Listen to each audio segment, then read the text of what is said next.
How do I know when a protest against Israel's actions becomes anti Semitism?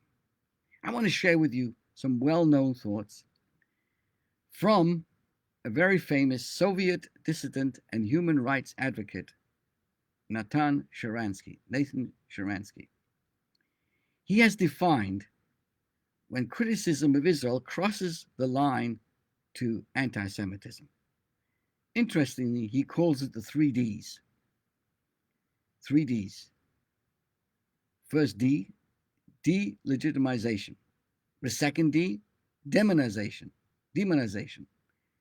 And number three D is double standards. Let me explain it, outline it a little bit more. The first D is delegitimization. When Israel's very existence is called into question, that is anti Semitism. One is no longer advocating for a policy change, but for, God forbid, the Jewish state's destruction. Similarly, as we've been discussing, that when we talk about this on the college campuses, similar situation when it's focused on delegitimization, that is anti-Semitic. The second D is demonization. Israel is fighting against an enemy who openly calls for its destruction, attacks civilians, and it's just, this is the main reason that sadly the civilians, the Palestinian civilians, have been killed, injured, and displaced in Gaza. Israel is forced into an incredibly difficult moral decision in this war against a very immoral enemy. So to accuse Israel of indiscriminately killing innocent people or committing genocide and other war crimes is basically demonization, and when you demonization, that is anti-Semitic.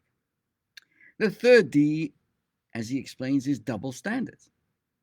Israel is often criticized for actions that other nations are not.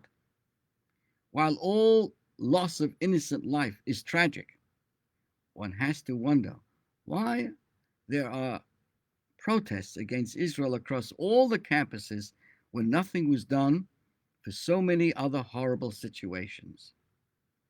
There were no protests when Syria was using chemical weapons against its own people. There was no protests when Nigerian Christians were slaughtered by the Islamists. There were no protests standing up for the brave Muslim women marching in the streets against the Iranian regime. There were no protests to stand up for the Kurds or the Yazidi women and children that were used as sex slaves by the ISIS. Why not? I think I'll leave it to your own understanding. Why not? Another important aspect to our conversation is, what do these protesters want and how can we end this?